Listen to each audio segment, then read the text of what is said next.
If you work for the federal government for just 5 years, you're entitled to a federal pension for the rest of your life. It doesn't matter if you worked at the Social Security Administration or the Veteran Affairs. The federal government has over 400 federal agencies.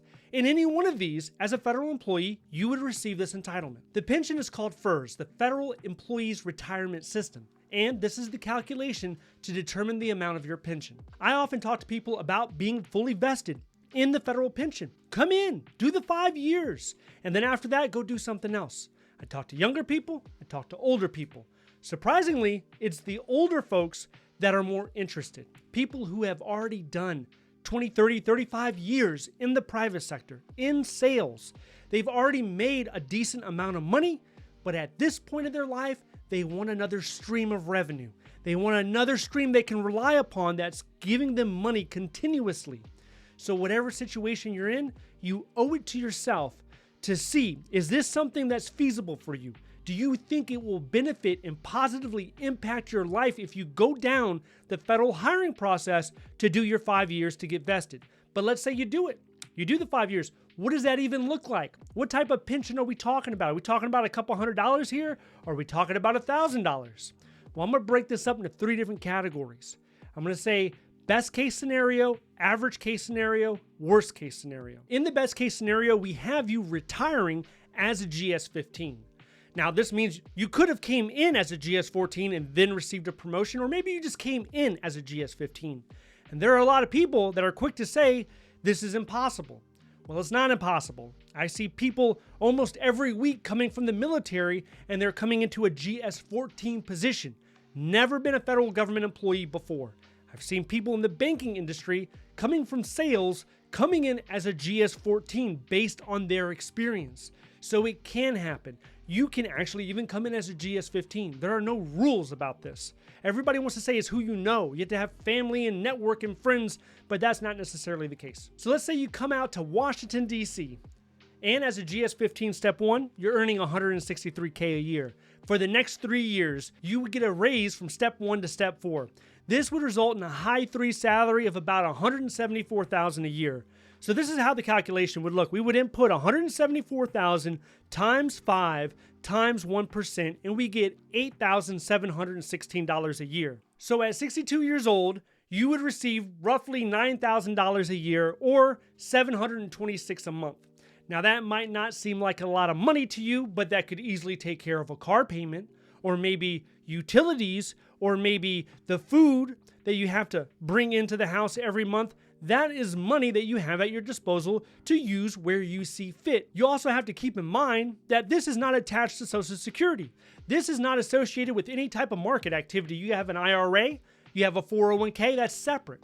This doesn't include that. This is a separate revenue. Next is the average case of you retiring as a GS-12. Let's say you're in Atlanta, Georgia. You're a GS-12 Step 1, you're earning $91,000 a year. This would result in a high 3 salary of $98,000. So this is how the calculation would look. $98,000 times 5 times 1% is about $5,000 a year. So in this scenario, you would be looking at about $400 a month. Now let's look at the worst case scenario. This is if you come in and stay as a GS-9. Now I say worst case scenario because GS-9 is largely considered an entry-level position. Now depending on where you're at, if you're in Indiana somewhere in a rural area, maybe you don't consider it entry level, but I consider it entry level because you can qualify to a GS-9 with 0 experience. You can qualify with just a graduate degree. So to me, that's entry level. Now, if you come in and stay as a GS-9, you're not earning that much. In Oklahoma, for example, you would have a high 3 salary of $69,000. So this is how the calculation would look. $69,000 times 5 times 1% is $3,474 a year. So you're looking at $3,500 a year, maybe about $300 a month for your pension. This means that the average pension for 5 years in the government is between $300 and about $700 a month. Now, if you wanted a higher pension, you do more years. You work for the government longer. Let's say you do 20 years. I say 20 years because if you do 20 years, your pension increases by 10%. Instead of using 1% as the multiplier, you will use 1.1%. So let's rerun the scenario the best case, how would that look? So if you did 20 years as a GS-15 Step 5, the calculation would be 185 times 20 times 1.1%. That would be a little over $40,000 a year. Or you could look at it as $3,400 a month. And this is a lot better than $300 to $700, but you have to do more time. Now, you could have entered into the government as a GS-9 or a GS-11. You have 20 years, and you can slowly climb your way up to GS-14 or GS-15 and get a pension very similar to this. But I talk to people that are in the government 30, 40 years, and in those situations, if you run the calculations, I mean, they're getting well over $4,000 a month in their pension alone. Keep in mind that if you're a federal employee, you're also contributing to a thrift savings plan. This is a TSP. TSPs will grow into the six figures for most government employees throughout their career.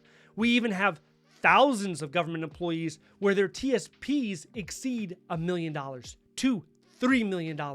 And oftentimes, they will live off of their TSP. They won't even touch their federal pension. And you could do it, right? So if your TSP account, let's say it's $700,000, you have $700,000 in your TSP account, you could realistically pull $45 to $50K a year. And if you're getting at least 8% return on the market, that money never goes away. That's like infinite money. It would never run out. Now, this, of course, is not planning for any type of recession or economic downturn. But if the market keeps doing its thing on average with an 8% return, you wouldn't have any need for additional money unless you wanted to increase your lifestyle. As for the federal pension, there's a cost to it. There's a cost to all good things. And the cost for the pension, 4.4%. So whatever you're making in the month, go ahead and reduce it by 4.4%. If you decide to get out of the government before 5 years, you can pull that money out, or you can leave it in there. Regardless of what your thoughts are on this matter, you have to acknowledge that pensions are a powerful thing. It is a powerful financial instrument that could significantly benefit your quality of life. It also gives you the peace of mind, knowing that despite what occurs, the stock market could crash. We could be in a prolonged bear market, but that is not going to impact your monthly pension amount. You will still get those checks. You can still rely and depend upon them. And there are a lot of people that wished pensions did not exist. They wish they could just make them vanish like it was a nightmare, because it is costly. It costs a lot. And most people would rather the market bear the risk and the obligation of paying you. But here's the deal with the market. The market's only going to grow a couple of ways. The market's going to grow when it comes to increasing the population level, right? Because if you increase the population level, there's more of a demand for goods and services. That's one way. Another way the market's going to continue to grow is if we have new innovation, new technology that can improve labor. If we don't have those two things, and we're always talking about the birth rate not being at replacement rate, it's below 2. So if we don't have those two things, we're not going to see continued growth, more likely than not. I'm not an economist, but I'm just saying it doesn't seem likely that we're going to experience the same level of growth that we have for decades. And when the market's not generating those returns, what else do you have? You have your savings. What do you have? Do you have bonds? Do you have CDs? How far will that take you? The answer, I believe, what's in your best interest could be a federal pension. You owe it to yourself to at least look at it and consider the possibilities. If you are interested in a federal government job, maybe you want to see how it compares to the private sector. Big tech companies like Google, Amazon, Facebook. If you want to see how a government salary compares against that, if you're interested in that, I want you to watch this video next. If you want to see more videos like this, please click like and subscribe. Thank you so much for watching. I'll see you in the next one.